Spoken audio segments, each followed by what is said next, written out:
Oh, thank you very much for recordings in progress. That's good. That's always good news. Thank you very much for having me here on behalf of the Peabody Institute Library, my beloved boyhood library of Danvers, Massachusetts. And so the Oscars, they're the thing that everyone knows about in terms of movies. I was saying before everyone logged on that as a writer about film, when you go out into the world, when you meet someone at a bar or at a party or wherever you write about film, they're only really interested in discussing one of maybe two or at most three things. And the only one of those things that I'm interested in discussing is the Oscars. Everyone gets excited about it, happens every year. It's like Christmas. And so they were began in the early 20s by the bosses of the studio system. Fox, the companies we all know today, Fox, Paramount, Universal, they were owned by very rich and very penny pinching types who established the Oscars, in fact, at first, as a way of preventing unionization. They tried to use the awards and the financial prizes that went with them to placate actors and actors who felt that they did not really have labor rights at this time. They didn't. Hollywood was still a very young industry. And as a sort of morale boosting tactic, they established the Academy Awards to make actors and other artisan types feel important and valued. But since then, they've changed a whole lot. They've become a whole sort of cottage industry. Many, many millions of dollars are spent every year on the advertising campaigns that help movies gain attention needed to win an Oscar. And so it's become a whole pillar of how the movie business works. Um, I guess that's my intro. And so this year, I thought we would sort of structure this by going through the nominees for Best Picture and then sort of talking about how they made it to this stage of the Oscars, what qualities sort of qualify a movie for Oscar attention, how some end up on this, platform and others pedestal is the word I was looking for, how some end up on this pedestal and some do not. And in doing so, we will learn all sorts of helpful things that maybe it's too late for this year, but next year might help you win your office Oscar pool. Although I guess we've still got a few days. If anyone's picks are not yet locked in, you're about to receive a lot of very valuable insights along those lines. So buckle up. It's very exciting. I would say I'm excited. You all look excited. So I guess going in alphabetical order, which is the way that they announce the nominees for Best Picture, they do 10 nominees now. For many, many years they did five. They expanded, they began with 10, shifted to five, went back to 10. Then they had a system for a while wherein it was a fluctuating number based on how many votes an individual movie would receive. And so you might see a year with eight or perhaps nine or maybe 10 nominations. And now we're back to a firm 10, sort of under the philosophy that it's more entertaining to have more movies in the mix, bestowing the, sort of bump in profile that comes with the Best Picture nomination. It's good to sort of pin that on as many movies as possible, just because I think for a lot of people who are not going to the movies on a every weekend basis and are deciding what to watch, an Oscar nomination really guides that decision making process. It's a big deal getting nominated for an Oscar. And so this year, the first to discuss is one that is the most recent, the one I saw most recently, which is American Fiction. Now, how many people here, just sort of visual show of hands, also saw American Fiction?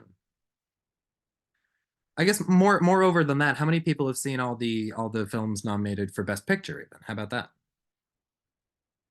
No one. That's fine though. That's good because you've all got lives. That's okay. But so American Fiction, which is the debut of a new director named Cord Jefferson, is about a frustrated novelist, African American novelist, who finds that his sort of cerebral, highbrow novels are not selling, whereas movies, or I'm sorry, novels about lower class experiences, novels about the ghetto, which he finds to be sort of exploitative, to be reductive, to not reflect his pillar of the African American experience. These are very lucrative. He's frustrated by this. And so due to various screenplay type, circumstances, he pens kind of ironically this burlesque of this ghetto vernacular that he manages to sell. He really shoots for the bottom and finds that no one ever went broke underestimating the intellect of the American public.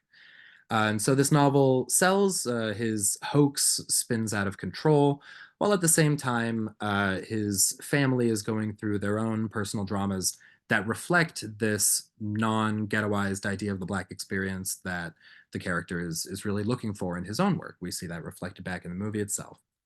And so it's very well liked. It's done quite well, which is interesting. I think the funny thing about this movie is that it really goes out of its way to lampoon the way black art pitches itself to a white audience. The whole point of these very exploitative stories about urban life are that they flatter, the touristic sensibilities of people who are not part of that class. I'm speaking quickly. All right, I can speak more slowly. That's fine. Um, my point being that I think this movie flatters white sensibilities in all sorts of different ways, but is still sort of guilty of the same thing that it is criticizing. You'll notice that in the movie, the African American characters are written with, I think, great humanity. Each one of them has multiple layers. They're funny. They seem very credible as people. However, the white characters in this movie are all very caricature-like. They're very broadly drawn. Each one of them is sort of a walking punchline, and I was a little disappointed in that. I felt like that gives white audiences an out. You look at that, you understand, oh well, that's not me, because that's not anybody. It's really cartoonish, which I think kind of undermines the whole point that the movie is making, or maybe proves it. I don't know. But the point is that one of the big things we're going to be discussing tonight about the Oscars is the sort of corporate institutional architecture that makes them what they are. You wonder how a movie like American Fiction, which is a pretty low budget independent film distributed by Orion, which is a pretty small company, can make it this far. It is because Orion is owned by Amazon, which they spend the money that puts together the luncheons and the special screenings for the voting block. There are about, I think at this point, 1,300 professionals and all sorts of corners of the film industry that collectively vote on who gets the Oscar. And the difference between getting that nomination and not getting that nomination can often be just as simple as putting it in front of people's faces. That making sure people have actually seen your movie, as many as possible. In New York or LA, they'll put together these screenings, which all cost money, events, schmoozing, junkets, things of that nature.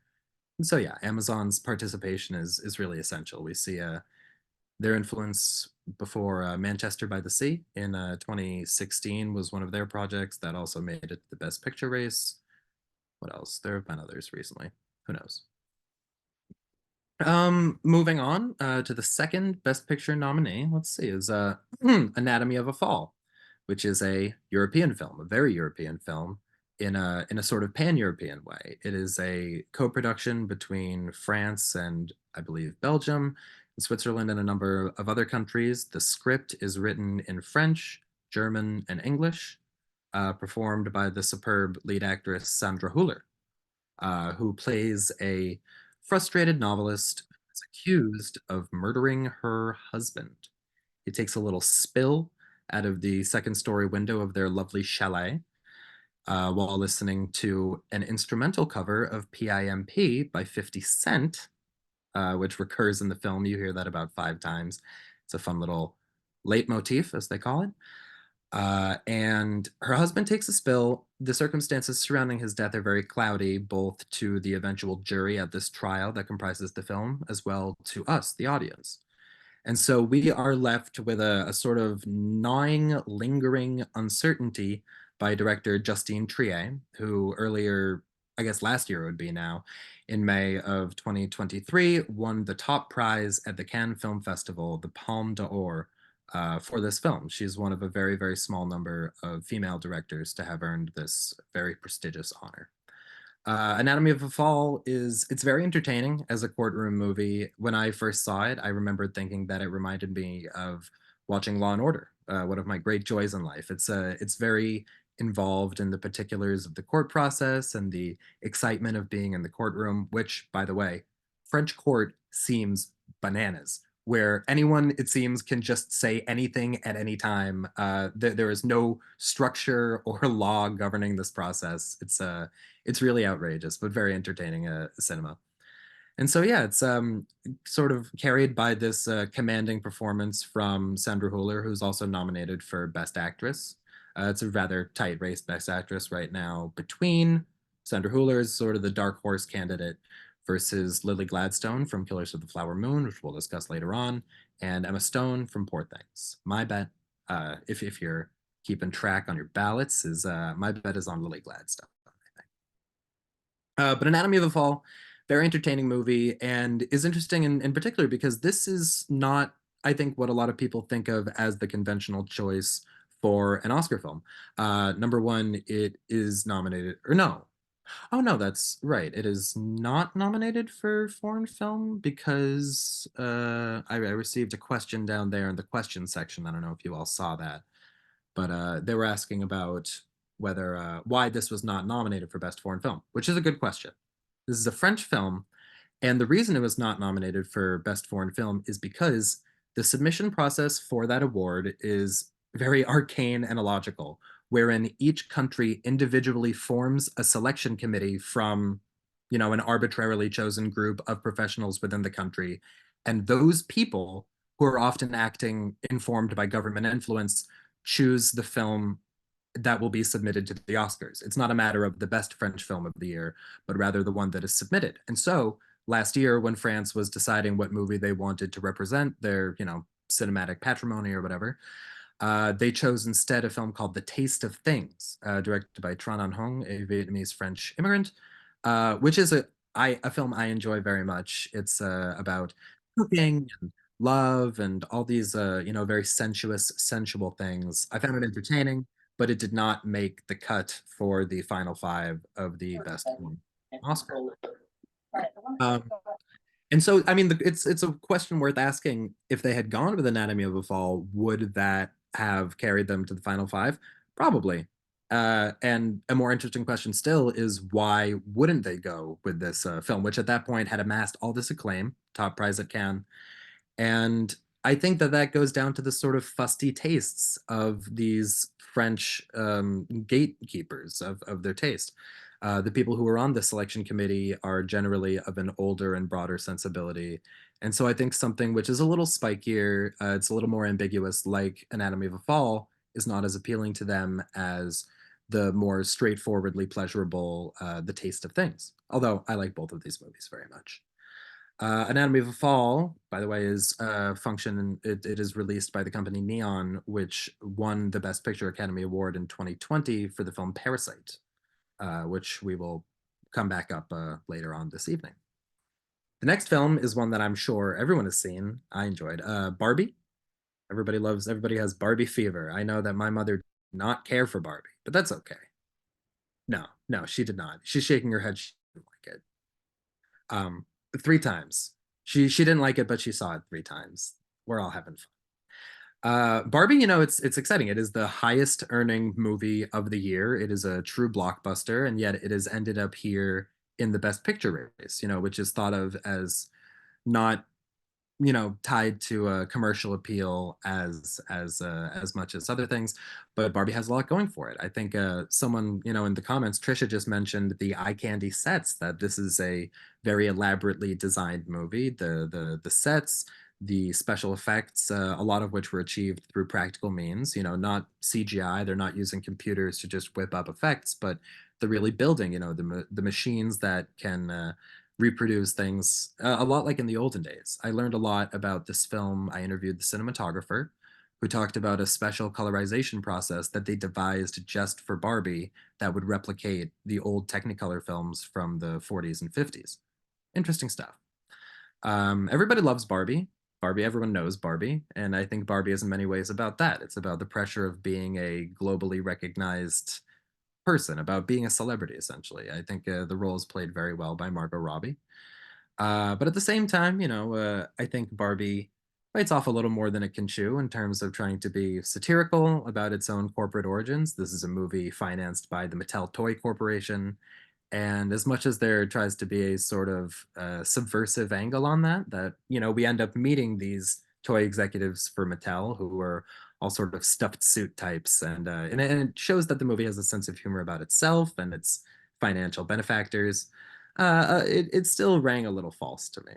But Barbie, I think a helpful point of comparison to Barbie is something like Avatar, where the immense popularity, of course, helps, but at the core, the way it has been sold by its studio to the Oscar voters is as a feat of technical engineering. That it looks as good as it does because this has been a very carefully made movie with great attention to craft, great attention to detail.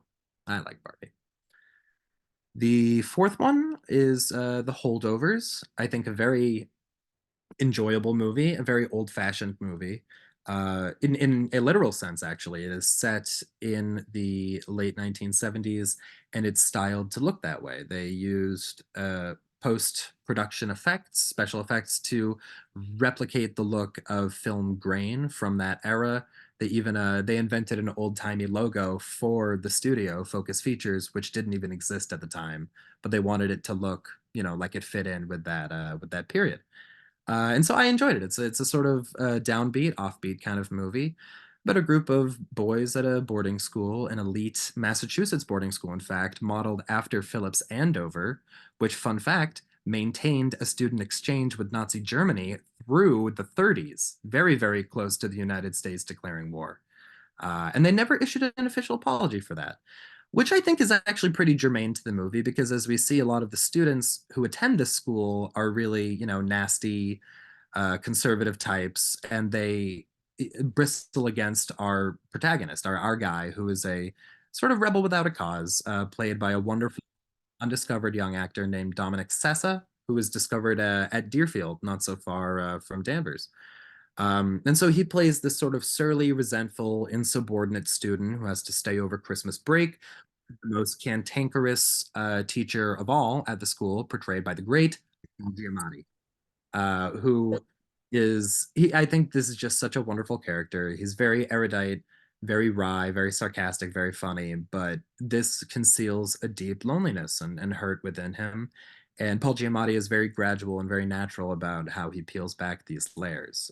He really takes his time in showing us the person beneath this kind of colder exterior, and I think that's how it has to work. We've really got to work to access that innermost chamber of this very withdrawn person. The director of this film, his name is Alexander Payne.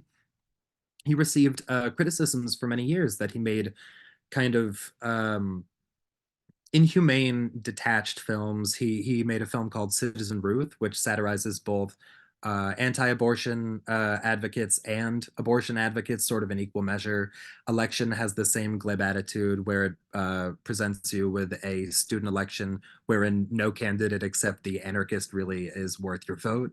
And so I think through this career that has seen a lot of cynicism from this director, this movie signals a turn towards sincerity for him. We see a kind of warmth that we haven't seen from him before. And I think he wears it really well because you can tell that it's hard won. He spent a lot of time being a kind of bitter person, and to see him soften up a little bit, it's very satisfying. I like the holdovers quite a bit. The fifth of the 10 Best Picture nominees is Killers of the Flower Moon, which is directed by the great Martin Scorsese. It is his latest umpteenth masterpiece, adapting a novel about a serial killer investigation in the Osage country around the turn of the 20th century. This is a period of time that I really didn't know anything about. And so the opening minutes of this movie, which take you through the history in a really exciting way, cross-cutting between photographs, daguerreotypes, which is an old-fashioned sort of photograph that was actually sort of dug out and genuinely used to get a lot of these visuals. You learn that in this part of Oklahoma, the Native Americans who were relocated there became incredibly rich very quickly once oil was discovered there.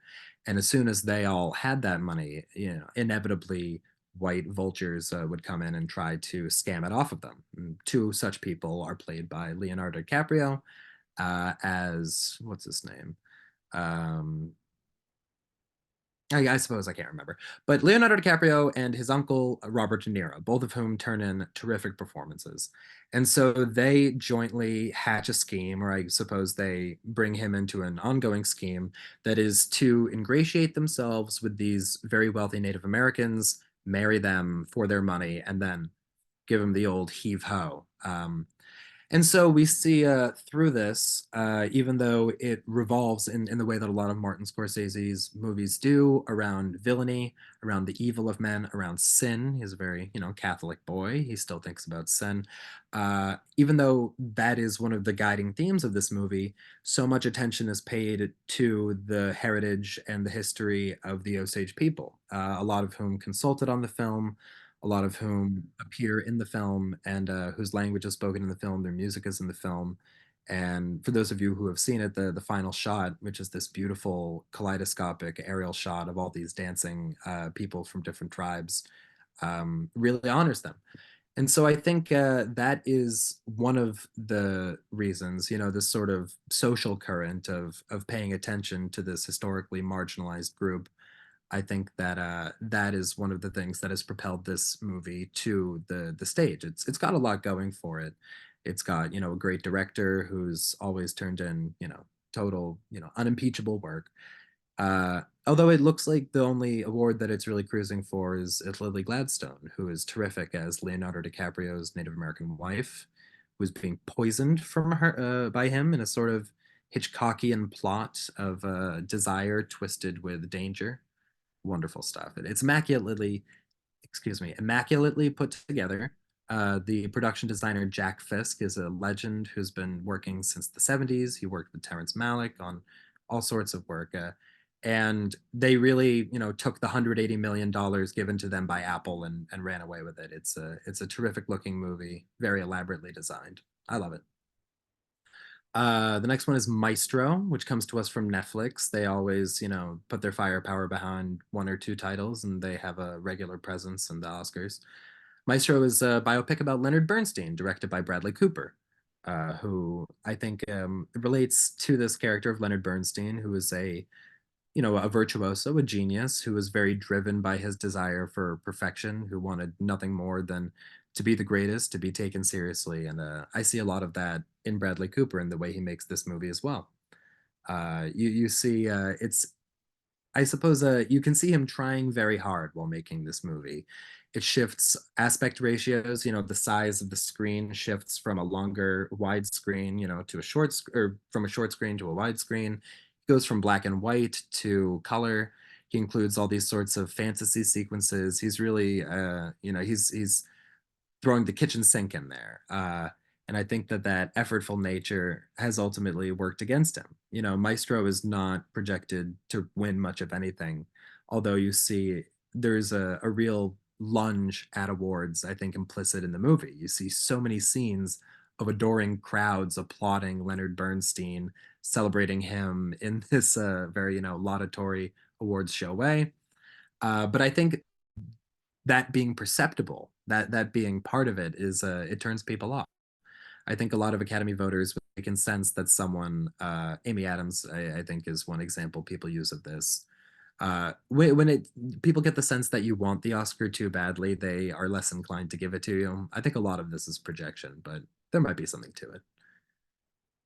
And the next one is my official pick for odds-on winner of the Best Picture Academy Award, which is Oppenheimer, which I would assume as I believe the second highest grossing movie this year, everyone has probably seen as well. Uh, it's a biopic, another one about J. Robert Oppenheimer, inventor of the atomic bomb. And in two timelines, the filmmaker Christopher Nolan, who likes these sort of structural gambits, he likes to keep you on your toes with the way he puts his movies together. One timeline follows Oppenheimer as he is synthesizing the process that will ultimately result in the hydrogen bomb and the destruction of Hiroshima and Nagasaki. And then in the second, he is sort of sorting through the fallout of that as he is effectively put on trial by a politician who resents him for what we discover are rather petty reasons. He is put on trial for mismanaging information. It's a sort of kangaroo court situation, but because he resists the use of the atomic bomb, because he actually became more of a pacifist after effectively creating modern warfare, he was buried, as we see, by the government and by higher ups in the military industrial complex. And so this is, like Barbie, a tremendous technical feat. This is a movie that was made by Christopher Nolan, who has a great emphasis on practical effects over CGI, like we were talking about before. He doesn't just want to use a computer to whip something up out of thin air, but he really built a gigantic bomb and exploded it in the desert, which is a no small feat. But more importantly, I think that that goes with this dramatic weight. Christopher Nolan is someone who's made a lot of movies nominated for the Oscars, but they don't often have the dramatic heft of Oppenheimer. I think this is one that is really wrestling with, capital W, weighty national themes. In the same way that when you see Steven Spielberg making Schindler's List, this was understood as a sort of coming of age for a prodigious talent who was never really engaging with subject matter as mature as we thought they could handle. And so Oppenheimer, I think, gives Christopher Nolan a really satisfying arc. I think he's the odds-on winner of the Best Director award as well. I think a whole handful of technical awards will probably go to this film. It is it's a great synthesis of creativity and technical artistry. It's really exciting stuff. I saw it, you see it in IMAX, it blows your hair back. That's what the movies are all about. That's why we go to the movies. It's great stuff. Next one, moving along, is a film called Past Lives. This is another sort of representative of the indie contingent. This is an even, I think, lower budget movie than American Fiction, which really stars unknown actors, Greta Lee and Teo Yu, I believe is the name of the other fellow who's a Korean. And yeah, it's a drama of the heart. A young woman who grows up in South Korea develops this bond with this boy. She eventually leaves to go to the United States to pursue professional success, where she makes the acquaintance of another fellow who she falls in with. She develops a relationship with him. All the while, she is kind of carrying a torch for this handsome so and so from Seoul. And so when he comes to New York, where she and her writer boyfriend live, that arouses some feelings in her that she has to explore on her own terms, make her think about the choices she's made down the forking paths of life, one of which is represented by a screamingly literal forking path in front of the character I'm talking about, in case you didn't know that fate was one of the major ideas that this movie is wrestling with. Um, and it's fine, it's whatever. But one interesting thing is that this is you know an even smaller movie than American Fiction. This was a really unlikely candidate to make it this far into the Oscars, and one of the important factors to consider is that this film was financed in part by a South Korean media conglomerate named CJENM, which I had mentioned before. They were responsible for the very shocking upset win from Parasite in 2020. This was a South Korean film. It is very uncommon that a subtitled foreign language film wins the Oscar. And as people were scratching their heads over how something, such an upset could occur, a lot of it has to do with money that is channeled from foreign sources who have a lot invested in the growth and expansion of South Korean cinema. And so, yeah, there are a lot of political business type forces in the mix on this that bring a movie like Past Lives, which I think is made in earnest. It's made by a first time filmmaker named God, what's her name? Who can remember? Her name is Celine Song. That's right. I think it's made very earnestly, but the path that it's taken has been very, very Hollywood in a sort of a kind of classically industrial way. It's interesting. More interesting still, this woman, Celine Song, who wrote this movie, Past Lives, which is about a woman having a crisis about the guy she's with because someone from her past, who she's rather attracted to, has resurfaced.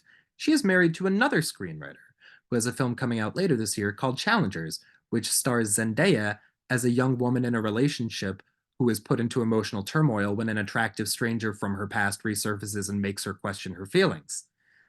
These two people in this couple have essentially written two inflections on the exact same concept.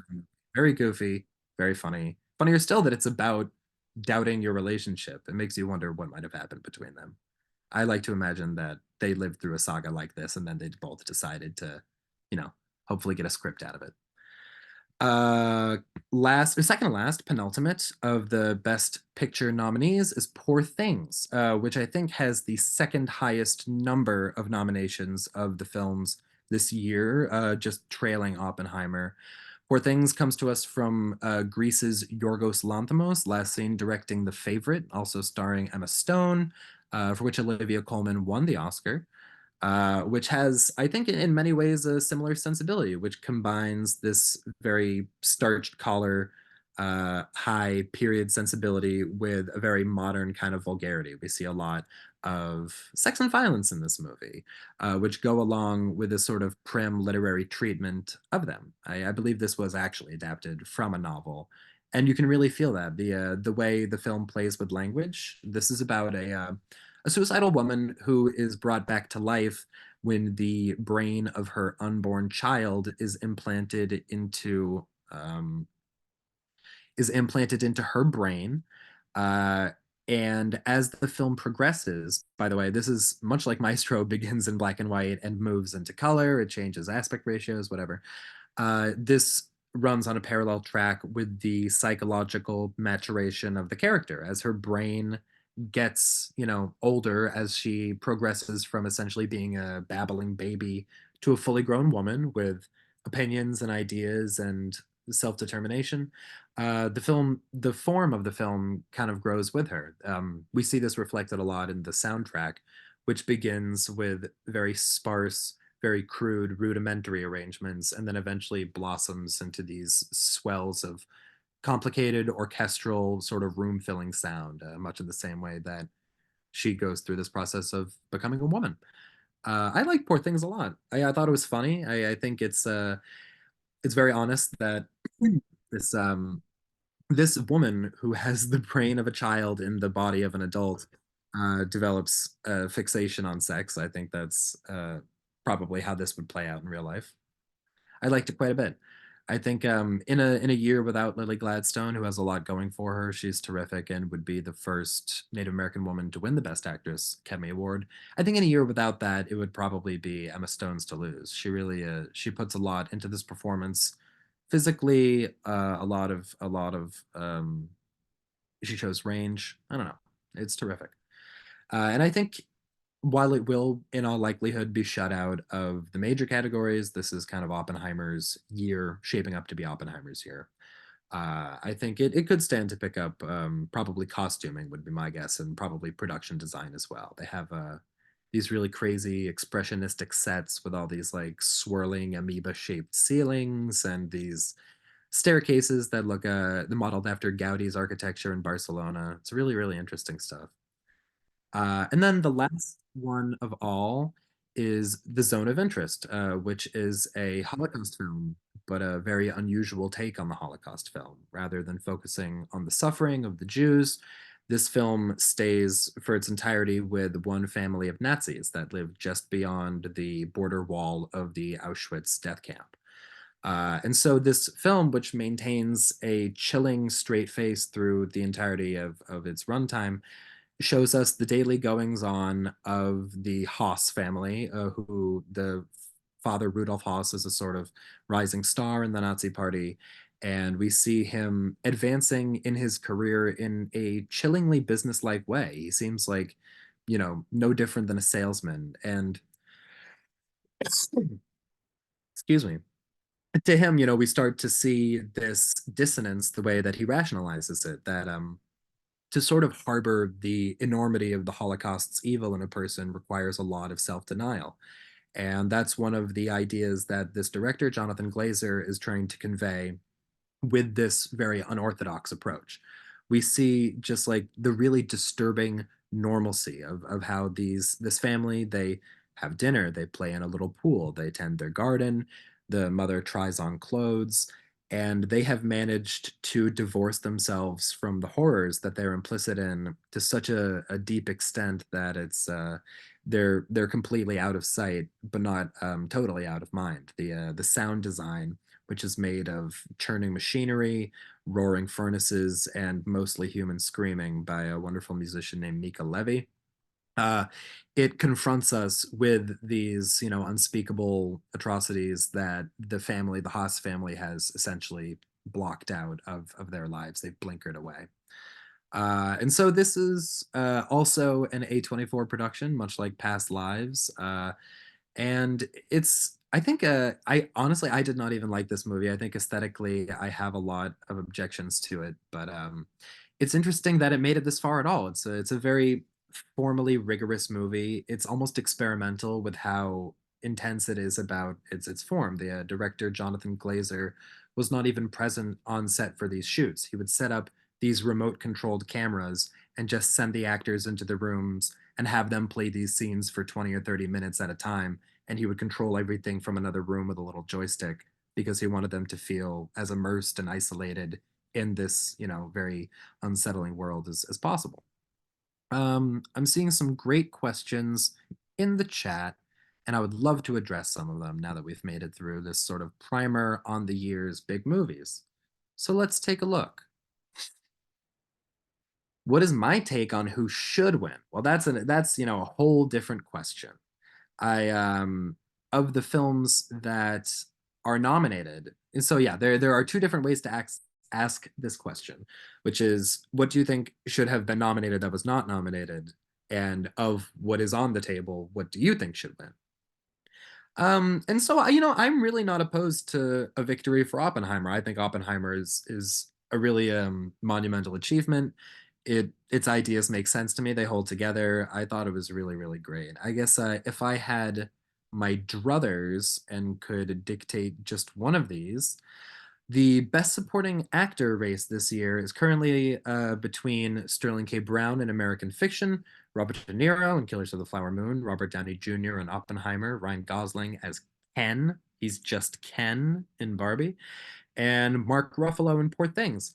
And I think one of the most egregious snubs, as they're called, snubs this year, was for a terrific young actor who I know from TV's Riverdale, which is a television show about what if Archie and Veronica and Betty were hot.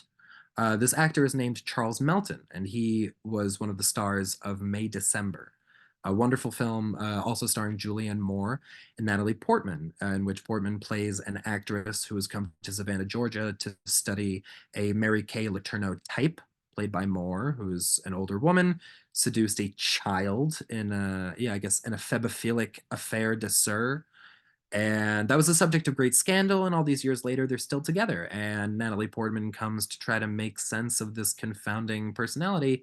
And in the process, they sort of, I don't know, they have a very unnerving effect on each other. They almost swap psychologies as it goes on. Very interesting stuff.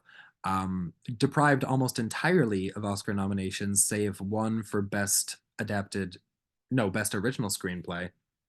And my theory about this is because this movie is in many ways about how actors are amoral psychopaths who will do anything to succeed and step on anyone they have to.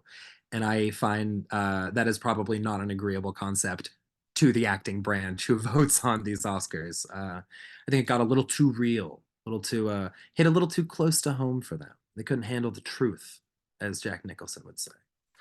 I thought he was terrific. But of the movies, yeah, of films not nominated, one of my favorite movies this year that I thought kind of stood a chance in that its director has had good luck with the Oscars before was Asteroid City, a wonderful film directed by Wes Anderson about a convention in the desert for scientifically inclined children, which I think is really funny and profound and moving and all these things that you know were also present in his previous film Grand Budapest Hotel, which was nominated for a whole slew of Oscars. But I suppose that movie goes down a little easier. It's more fun and antic than the sort of more laid back, pensive Asteroid City. But again, druthers, if I had them, that's where I would go. But the so one interesting thing is that the writing was on the wall for that movie because it was also a Focus Features production. And when it became clear that Holdovers is where they were going to dedicate their investment of the awards budget, each studio, they set a number of how much they're willing to spend getting an Oscar. And you can't spread it between that many movies. A studio can really only put their weight behind two or maybe three movies at most. and everything else just sort of has to accept, that backseat position. And so that's why you see some, really probably deserving great films passed over just because the studio has decided that it's more politic, more prudent to pursue another film. Elizabeth says, "Do you think Margot Robbie should have been nominated for Barbie as Best Actress? I assume for playing Barbie." People were up in arms about that one, which I get. I thought she was really wonderful. I thought she did a good job acting. I think her performance is one of the strongest things in the movie and really holds together a lot of what would not work otherwise. And so I will go one step further, to say that I would add her by subtracting Annette Bening in the film Naiad, where she plays a woman, or a real woman, who swam from Florida to Cuba for reasons I can't possibly imagine. I would never swim from Florida to Cuba. That doesn't sound rewarding. That doesn't sound worth it. Couldn't be me, not in 100 years. But this elderly lesbian, she does it. She goes right ahead, and she really did it. Although there is some contention about whether or not she did literally really do it, because some people say that this has been embellished or faked or in some way aided. And so there is like a sort of naiad controversy. But nonetheless, Annette Bening got the Academy Award for this film, which doesn't really, rustle my jimmies. I would instead, go with Margot Robbie for Barbie, who I thought was very enjoyable. Who else do I think is unsung? Who have I liked this year? Oh, who can remember? I don't know. A lot of good movies this year. A lot of good movies every year. It's every year is a good year for movies. Are there other questions from other members of the talk? Or would my moderator Jen have anything to offer? Anyone have any questions or thoughts about what Charles talked about tonight, or anything they want to know more about the upcoming nominations that Charles didn't cover that you'd like to know about? My Anyone? final jewel of advice that I will impart unto you is that in terms of predicting the Oscars, in terms of prognosticating and trying to get an edge in these all important office pools, there are a number of early indicators that help you sort of foresee who will be in the favor of Oscar on the big night. There are a number of award ceremonies that happen before the Academy Awards. Every guild, the Writers Guild, the Directors Guild, and the Screen Actors Guild, they have their own award ceremonies. The Golden Globes, the BAFTAs, these are all sort of collectively bellwethers towards who will eventually go home with the big prize. It's a lot of fun, and I think the more you look at it, the more you learn about it, the better you get at it. You sort of develop a second sense for how these things work, which are often very illogical and silly and frankly anti-art. The Oscars, to be completely honest, are it's a ridiculous conceit pitting art against other art for trophies, but it's a lot of fun, and so that's why I like them. Otherwise, I think it's a good way to keep oneself occupied. I don't know, makes watching movies fun. Looks like Michelle has a question for you, Charles. Did this But spending an Oscar start with the Weinsteins? that was, yeah, I mean, the modern Oscar campaign, and you see this detailed in a really terrific book called Oscar Wars, which came out last year by a writer named Michael Schulman. Very entertaining, very edifying read. High recommendation. We see, yeah, so in the late 80s and 90s, when Bob and Harvey Weinstein were in charge of a mini studio called Miramax, that is sort of the square one for the modern Oscar campaign, which involves a lot of behind the scenes horse trading, a lot of this aggressive and targeted spending, a lot of this bandying about of influence. Harvey Weinstein was infamous for making individual calls to people who would vote on the Oscars to sort of whip their votes. He was a really nasty, disgusting person, and this was an extension of that. But yeah, I mean, what he invented worked, and so people adopted that model. We see that now. Again, like I was saying, this has become an entire industry unto itself. There are Oscar consultants who are paid unpatriotic salaries by these studios every year just to offer their sage counsel on how best to win. Because not only, does an Oscar confer bragging rights on a studio, having won the Best Picture Academy Award means that you are doing well. It's proof that you can put in front of shareholders to say that you are successful. Beyond that, I think it does have monetary value. I mean, movies that win Best Picture, movies that win Oscars, they get a huge bump at the box office. They're remembered, they're talked about, and as we've learned here, just even getting on people's radar is the big battle for a lot of movies. Being heard of before being seen. Lisa has Um, a question. yeah, no, terrific. How Lisa. did growing up in Danvers impact your focus on film and the development of your career? That's a good question. Danvers for many years hosted a video store, previously a West Coast Video, and then it became a Movie Works, and then it was not a video store anymore and became a series of banks, I believe, in the downtown area.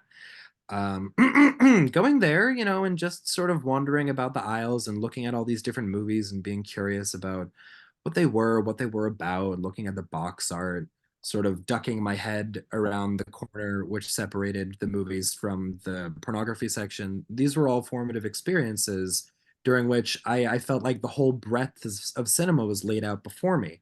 Having these physical locations where you can actually look at things, hold these in your hands, I think is what's lost with streaming, which is, obviously a non-physical, decentralized phenomenon. Scrolling through a digital streaming library is not the same as wandering around a video store. You're not going to be confronted with unfamiliar things in the same way that I think you would be at a place like Danvers's beloved West Coast Video and Movie Works. And then at the same time, as I was growing up, Danvers hosted two movie theaters, one of which was Hollywood Hits, that would show off the beaten path movies, independent films, and foreign films. And seeing some there was also very eye opening. A lot of fond memories there. Also, no longer exists. Very sad. However, its unoccupied husk is featured in the 2020 film Sound of Metal when the main couple sleep in the abandoned parking lot. What a film. Um, let's see. What I'm trying to do. Do I have any other remarks? What was a movie I simply enjoyed last year? Oh my gosh. I so enjoy so many things. I've got a running list that I can refer back to. I'm gonna take a look at that right now so that I don't forget anything important. A movie that I thought was marvelous that my sainted mother did not enjoy was called Showing Up, directed by a woman named Kelly Reichardt, which stars Michelle Williams as a frustrated sculptor living in the Pacific Northwest. She feels like her life has sort of hit a wall. She has a, dead end administrative gig at the college where her mother works, sort of got her that job as a humiliating favor. Her own work is not garnering the attention that she hopes it would. And it seems like all of her attempts to just sit down and commit herself to her craft are stymied by the petty little demands of everyday life. She has to care for a cat, she has to care for a bird. Her shower won't work because her landlord is involved in her own art shows, which is sort of doubly insulting. And so I think it's really funny in a very deadpan sort of way. I think Michelle Williams gives a terrific performance of this low-key frustration, which I think anyone who's tried to like pursue artistry as this pure thing, not as a means of earning a living, but the thing you do until you can earn a living is I found that very resonant. And it's a very soothing movie, more than that. It's got a beautiful soundtrack, including flute playing by Andre 3000 Benjamin, formerly of Outkast and Atlanta's Dungeon Family. He plays flute and he appears in the film as one of the other instructors at the university. Sadly enough, this film was shot at the Oregon College of Arts and Crafts, which ceased operation in between this time of shooting and the release of the movie. By the time this movie came out, this college didn't even exist anymore. And so I think that really puts a punctuation mark on this movie, which is about how difficult it is to live viably, as an artist trying to do something creative in a world that economically is really pitted against that. It's terrific. It's got a lot going for it. I liked it a lot. Showing Up is the name of the film by Kelly Reichardt. Wonderful stuff. Does anyone have any Uh, other questions? We have a few minutes left. Anyone, any comments?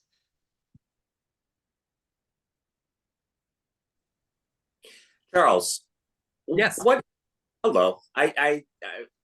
I've been typing all day, so I'm like, I'm just going to use my voice please because I do. Yeah, shout it out. I love that. what is the deadline for movies being considered? And I know that there's always a I've always questioned that because there are some films that are recently out that are foreign films slash have American audiences that I think should be considered, namely All of Us Strangers. Um, and I'm just wondering if that didn't, and I'm very surprised because having followed the Oscar for years and years and years, I'd think that that would get at least something, and it got zero. Um, so I'm wondering if it missed the mark in terms of dates. Yeah, no, absolutely. As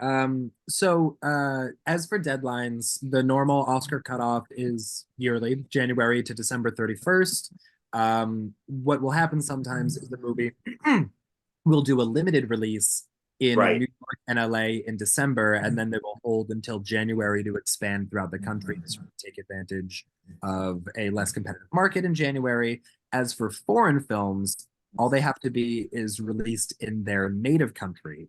They do not have to be released in the United States. And in fact, a lot of the distributors for these foreign films wait until the nomination comes in to release them, so that once they're in theaters, people have already heard this name. It's Mhm. launched. As for the specific case of All of Us Strangers, this goes back to the sort of zero sum finite funding for studio awards campaigns. All of Mhm. Us Strangers was released by Searchlight Studios, which is owned by Disney's, formerly Fox Searchlight, which is the same company that released Poor Things.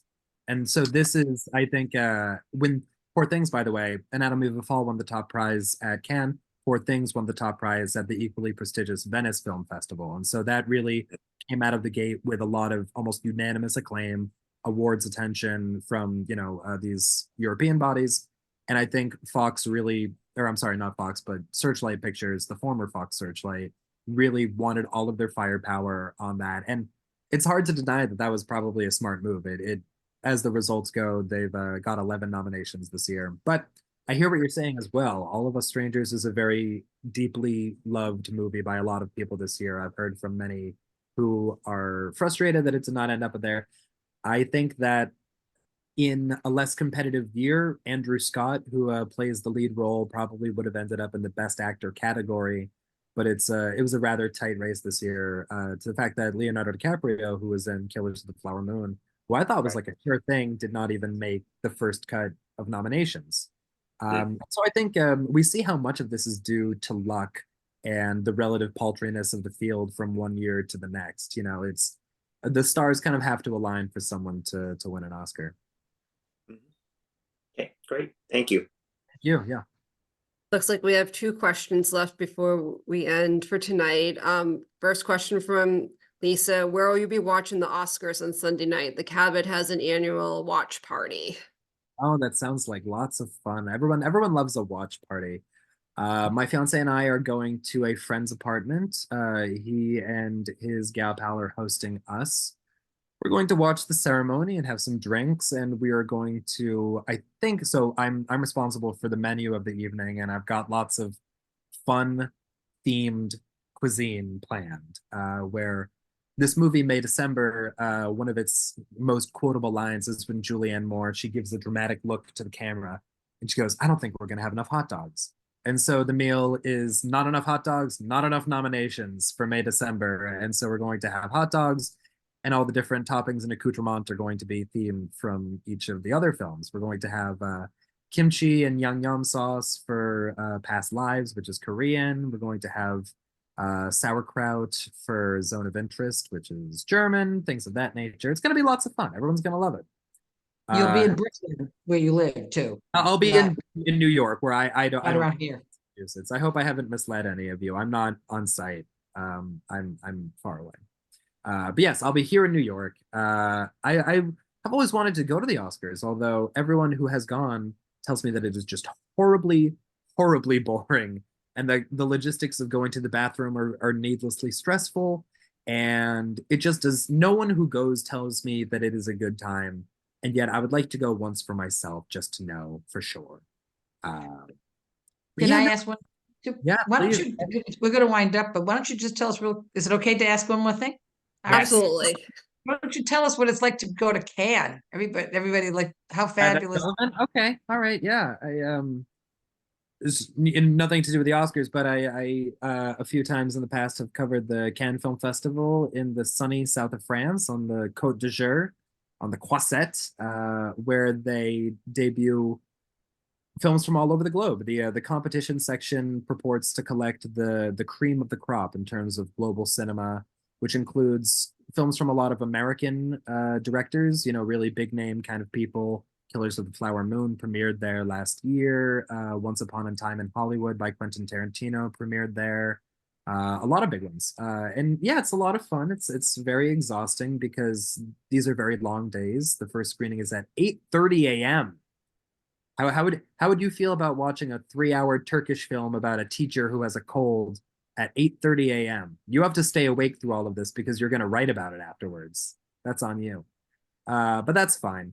Tough It's a job. good way to see my chums. I think in the course of doing this job of film criticism, I've met a lot of people from around the world, and they sort of convene on Cannes during the festival, and so it's nice to see them. And there's a fucking restaurant that I quite like, and yeah, it's a lot of fun.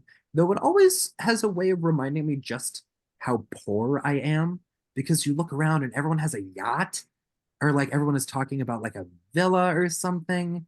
There are a lot of rich people whose conversations you have to hear, which is humbling.